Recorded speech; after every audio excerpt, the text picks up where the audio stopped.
The Haight-Ashbury neighborhood is more than just a tie-dye ridden hippie relic. That's definitely a part of what makes it so special, but there is so much more. From the high concentration of historic homes, vintage charm, and tree-lined streets, to proximity to iconic San Francisco parks, a robust food and bar scene, and an immense musical pedigree, there are few neighborhoods that feel more quintessentially San Francisco than the Haight-Ashbury neighborhood, especially at the price point. This is Austin Clark, your lawyer turned real estate agent in San Francisco and Marin County, and in this video, I'm breaking down what might be the most famous and iconic neighborhood in San Francisco. From its rich history and its cultural and retail ecosystem that still thrive there today, to the incredible housing options available and how much they cost. Let's get right to it and start with an overview of where the neighborhood is and what the weather is like there. Then we'll dive into the history, the lifestyle, and what homes cost there. So where is the Haight-Ashbury neighborhood? The area borders Golden Gate Park to the west, the Panhandle to the north, Central Avenue to the east toward Buena Vista Park, and parts of Waller and Frederick Street to the south. The area is often referred to as Upper Haight. There's a separate area called Lower Haight that is to the east of Haight-Ashbury, or the Upper Haight area closer to Market Street. The Haight-Ashbury neighborhood's climate is quite varied because of its proximity to Golden Gate Park. Generally speaking, as you move your way toward the city center, the weather tends to get more mild because you have a bunch of buildings, neighborhoods around you that are breaking up the cold and fog fronts that come out from the west from the Pacific Ocean. But because the Haight-Ashbury neighborhood, which is in the center of San Francisco, is right next to Golden Gate Park, and Golden Gate Park is a very wide open space with not a lot of buildings in it to block those cold and fog fronts, the Haight-Ashbury actually trends cooler than some of the other neighborhoods nearby in that central San Francisco area. There are definitely sunny days there. It's not doom and gloom all year round, all day, but it trends colder than some of the neighboring areas like Cole Valley, for example. You'll definitely want to have at least some layers on, or at least available to you throughout the day, although honestly that's pretty much anywhere you live in San Francisco because the weather can change on you on a dime. The fog rolling in against the backdrop of the trees and the beautiful architecture, it is really pretty to see. I'm going to talk about all that stuff in a couple of minutes, but first, if you could do me a huge favor, if you like videos about San Francisco real estate, current events, new developments, lifestyle, history, subscribe to my channel because I make videos about that stuff every single week. And if you're thinking about buying a place in San Francisco and you're wondering how all the changes we're seeing across the city are having an impact on our local real estate market, reach out to me. I was a lawyer at one of the biggest law firms in the world before getting into real estate, and I've helped numerous people relocate here from all over the country. If you happen to be a resource for you, I'll put my contact info in the description below. Reach out anytime. Now back to what I think makes this neighborhood so special, its incredible history. The name Haight comes from Henry Haight, who was a local banker and politician, and the name Ashbury comes from Monroe Ashbury, who served on the Board of Supervisors of San Francisco in the 1860s. They were integral in planning the neighborhood and the nearby Golden Gate Park, so it is very fitting that they have not only street names, but an entire neighborhood named after them. And to really understand the neighborhood in full, you have to go back in time before the bohemian hippie area, all the way back to when it was sand dunes and farmland. In the 19th century, early streetcars and cable lines were the key to unlocking urbanization in this part of San Francisco. In 1883, the Haight Street Cable Railroad was built, connecting this area to the central hub of San Francisco on Market Street, and that connection really spurred development, residential development in this neighborhood. So that's around the time when you start seeing a lot of Victorian and Edwardian architecture start popping up in the neighborhood. And because this neighborhood was one of the few neighborhoods in San Francisco that survived the 1906 earthquake and fires, a lot of that original Victorian and Edwardian architecture that was built in the 1800s still is there today. And I promise I'm going to show you a ton of that architecture later in this video. Over time, the area really became an entertainment destination. There was an amusement park on Haight between Cole and Clayton in the late 1800s, early 1900s, and there was a baseball stadium in the late 1800s, and this whole area was the gateway to Golden Gate Park. So for those reasons, it became a very popular area for entertainment and eventually became a hub for middle-class society. More accessible than some other areas like Pacific Heights, Nob Hill, those types of, more affluent locations. By the 1950s, the Haight-Ashbury area started drawing in artists, writers, musicians, counterculturalists, and racial diversity. And that grew into what would become a defining era, at least from the world's perspective, for the neighborhood, the Summer of Love in 1967. Tens of thousands of flower children converged on the Haight, drawn by ideals of peace, protest against war, spiritual and chemical exploration, and artistic expression. The Doolin Larson building was an epicenter for that movement, where Janis Joplin and Jimi Hendrix purportedly shopped for clothes. There are plans in the works for adaptive reuse of the Doolin Larson building, and I'm going to make a separate video about that building specifically once we know what those plans are. But so many artists and musicians spent time in the Haight-Ashbury area during that time period. The Grateful Dead,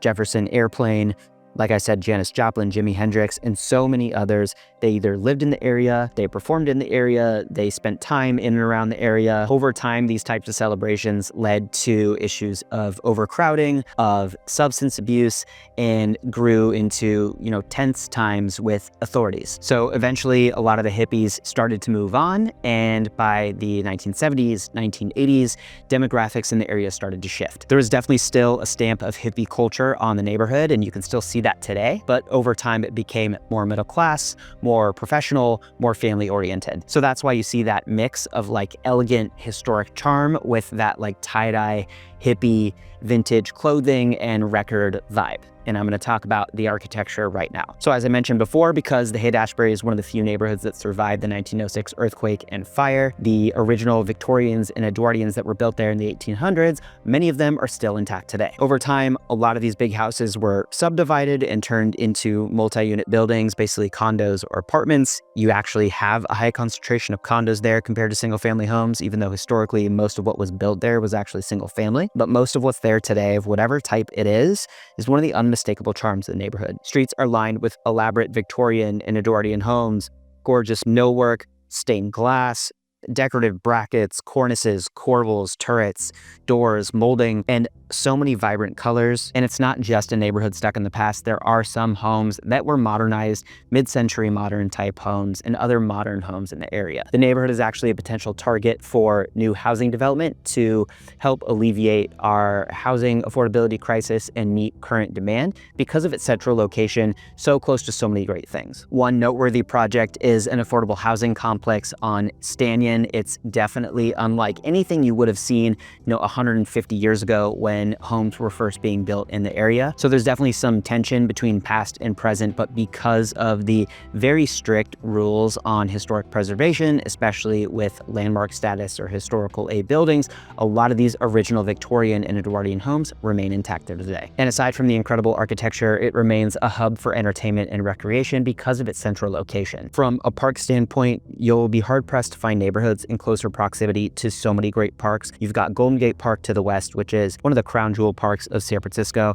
I've got an entire video on its history and all the awesome things to do there. Go check it out. I'll link that in the description below. You're also right next to the Panhandle, which is a 3/4 mile long open green space connected to Golden Gate Park that looks out at a lot of the iconic Haight-Ashbury and Nopa area architecture. It's a great place for basketball, picnics, jogging, walking your dogs, just hanging out. To the east, the area borders Buena Vista Park, which is one of the oldest parks in the city, and because of its elevation, one of the best spots for views of San Francisco. So if nature is something that you're looking for in a neighborhood, the Haight-Ashbury area has it in spades. You've also got Haight Street, which is the main commercial corridor of the Haight-Ashbury neighborhood. On Haight Street, you'll find cafes, vintage clothing stores, vintage record stores, bookstores, boutiques, galleries, bars, breweries, nightclubs, specialty food shops, grocery stores, delis, tea shops, exercise studios, you name it, you can probably find it in the area. Favorite place to go for me is Magnolia Brewing Company. It has a long history,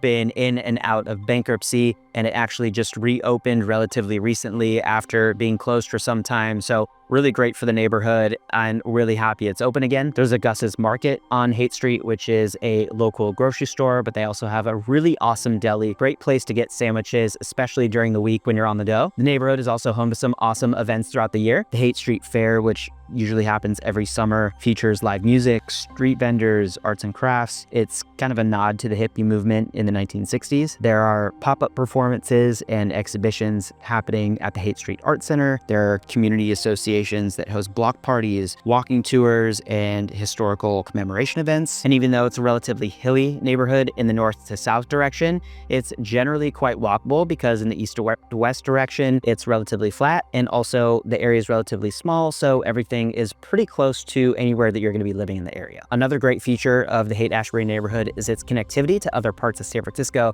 which I alluded to earlier. Major muni routes run through several streets in the Haight-Ashbury area that connect to a ton of different neighborhoods in San Francisco. No matter where you live in the area, you're walking distance from the N line, so you can easily take the light rail all the way to and from Ocean Beach and the Embarcadero. So if you happen to work downtown or in Soma, it's actually a pretty convenient place to live from a commute standpoint. You've got plenty of other lines that run north to south in the neighborhood, and just because it is centrally located in the city, if you are going to drive, it's pretty easy to get anywhere that you want to go from the area. There are also a lot of areas immediately close by with great amenities that are very walkable to, or easy, like very short drive to. Cole Valley, the Divisadero Corridor, Alamo Square, the Sunset, all of them have their own like food and boutiques to take advantage of. So you have what's in and around Haight-Ashbury, plus connectivity to basically all parts of San Francisco if you live in the area. All right, so all of that sounds awesome, but how much am I going to need to shell out if I want to live in the Haight-Ashbury? Probably won't surprise you that given its central location and the historic architecture and proximity to all those amenities I talked about, that it is one of the more expensive places to live in the city, but it's actually a lot more affordable to some of the other expensive areas in the city where you can get access to a similar amenity set. So what does that mean? Well, first thing to understand about the area is that not a lot of inventory actually comes to market in the area. Since the beginning of 2024, so about 2 years, only 7 single-family homes have hit the market in the Haight-Ashbury neighborhood. So it's very rare for homes to pop up for sale, and when they do, they sell pretty fast in about 3 weeks on the market for an average of about $3.85 million.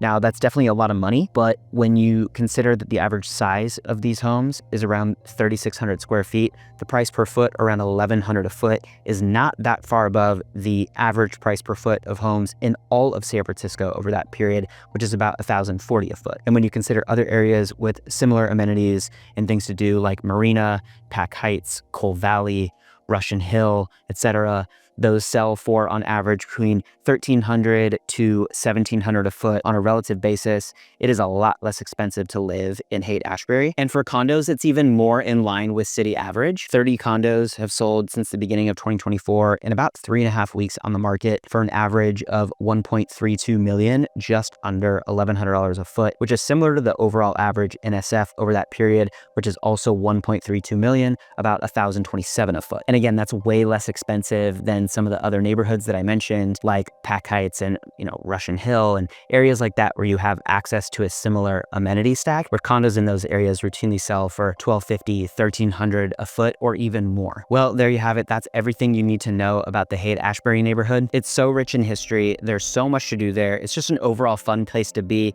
If it's not on your radar of neighborhoods to live in, if you're thinking of moving to San Francisco or relocating to the city, it should be. If you're thinking about buying a place there or in any other neighborhood in San Francisco and want to better understand how the changes we're seeing, the advent of AI, all the new people coming to the city, the changes in tourism and office market, retail market, how all of these things are impacting our local housing market, reach out to me. I've lived in San Francisco for over 13 years and I've helped numerous people relocate here from all over the country. Be happy to be a resource for you. I'll put my contact info in the description below. Reach out anytime. And if you like videos about different San Francisco neighborhoods, lifestyle, history, current events, new developments, or all things San Francisco real estate, make sure to subscribe to my channel because I make videos about that stuff every single week. And before you go, make sure to check out the video that I made about Golden Gate Park. I go over everything there is to do there. It's incredible history. You could literally spend days there and still not have seen everything. It's one of the best amenities, perks of living in San Francisco. I'll link that in the description below as well. I hope you enjoyed the video and I'll see you in the next one.